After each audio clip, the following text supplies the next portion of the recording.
ជំរាបសួរសុខស្ដីបងប្អូនតាគ្នាតើចេះថ្ងៃនេះយើងមកជួបគ្នាបន្តទៀតដែរចេះថ្ងៃនេះយើងចូលទៅការបំបត្តិរ៉ាឌីកាវិភាគបែកប៉ុន្តែការបំបត្តិរ៉ាឌីកាវិភាគបែកថ្ងៃនេះអ្នកគ្រូមានលំហាត់មួយគឺភាគបែករបស់យើងមានឬការ៉េដល់ទៅ3តួផកបូក3តួថតដល់ពេលដែលយើងបំបត្តិរ៉ាឌីកាវិភាគបែករបស់យើងធ្លាប់ជួបគឺផកបូកឬការ៉េតែ2តួអីមែនទេដល់ពេលថ្ងៃនេះដល់3តួអញ្ចឹងយើងធ្វើម៉េចតោះឥឡូវយើងទៅមើលតោះគ្នាអញ្ចឹងនៅក្នុងលំហាត់នេះគេមានគេឲ្យលំហាត់ប្រធានលំហាត់មកគឺ a ស្មើនឹង3នៅលើឬការ៉េនៃ2បូកឬការ៉េនៃ3ហើយបូកនឹងឬការ៉េនៃ5អញ្ចឹងដើម្បីបំបត្តិរ៉ាឌីកាវិភាគបែកតែផលភាគបែករបស់យើងនេះមានផលបូកឬការ៉េ3តួអញ្ចឹងគេធ្វើម៉េចអញ្ចឹងដំបូងគឺយើងចាប់ផ្ដើមបដុំវាសិនបដុំអា2តួមុខ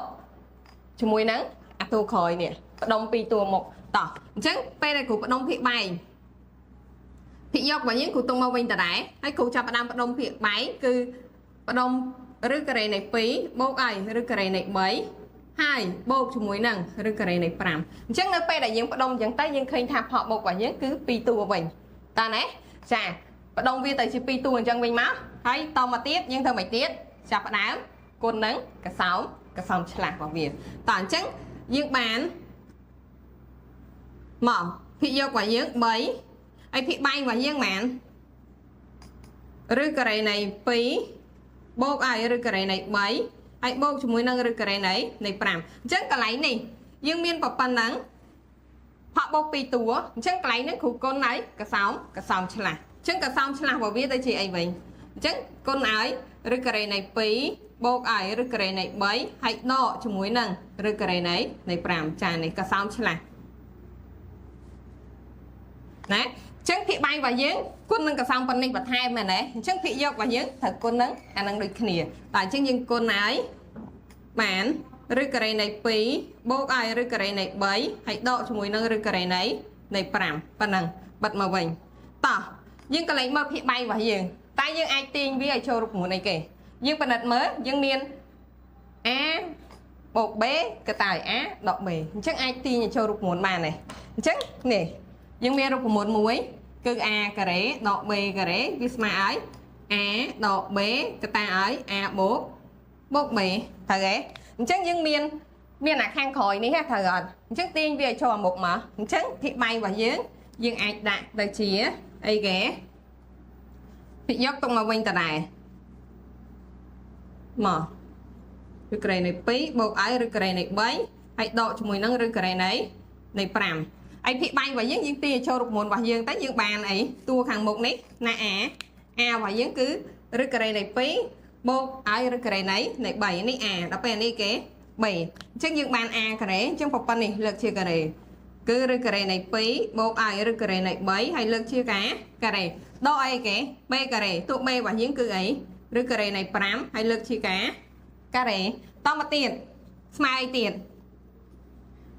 ភាគបែកអត់សំតោភាគយករបស់យើងគឺຕົកមកវិញតដែរ3ចាគុណឲ្យម៉ានឬការ៉េនៃ2បូកឲ្យឬការ៉េនៃ3ហើយដកជាមួយនឹងឬការ៉េនៃ5នេះតមកទៀតភាគបែករបស់យើងបែកវាមកកណនីវាចេញមកអញ្ចឹងយើងមើលអានេះចូលរូបមន្តអីតទៀត a បូក b លើកជាការ៉េអញ្ចឹងរូបមន្ត a បូក b លើកជាការ៉េរបស់យើងស្មើអីគ្នាយើងនេះយើងមានរូបមន្តមួយ a បូក b លើកជាការ៉េស្មើឲ្យ a ការ៉េបូក 2ab ហើយបូកជាមួយនឹង b ការ៉េតោះអញ្ចឹងបែកតាមរូបមន្តហ្នឹងមកអញ្ចឹងយើងបានអីតួ a របស់យើងគឺអីនេះអានេះតួ a ហើយអានេះតួអីតួ b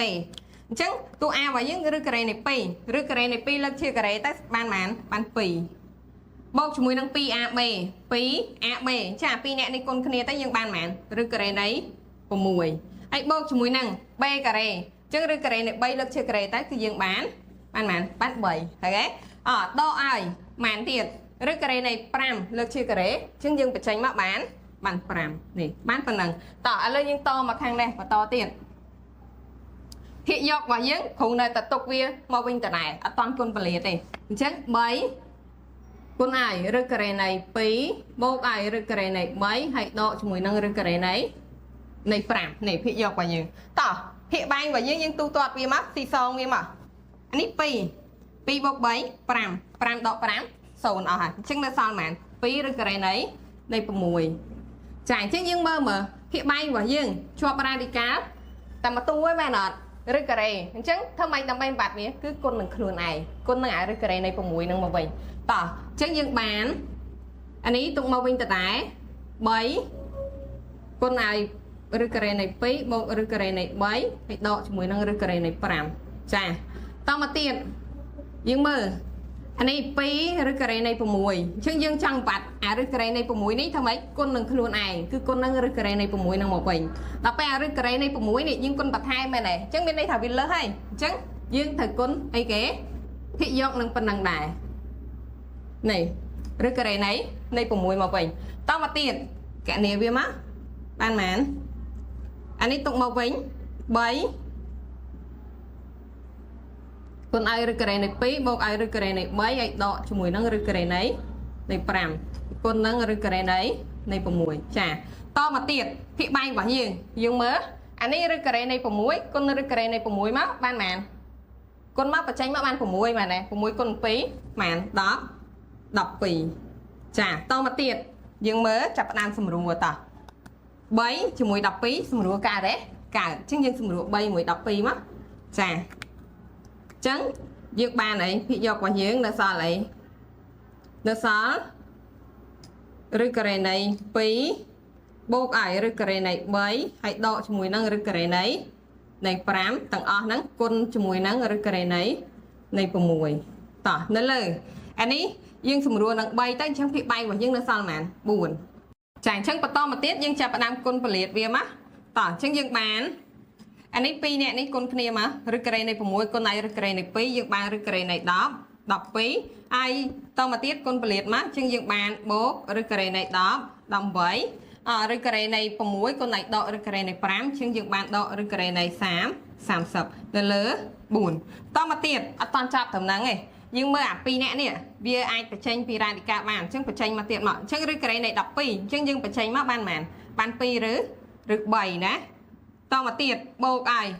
ឬការ៉េនៃ18អញ្ចឹងយើងបញ្ចេញមកបានប៉ុន្មានដែរ9 2ដង18មែនទេ9 3ការ៉េអញ្ចឹងយើងបញ្ចេញមកបាន3ឬ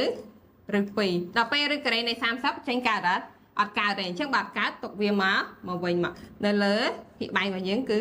4ចានេះចម្លើយរបស់យើងគឺប៉ុណ្ណឹង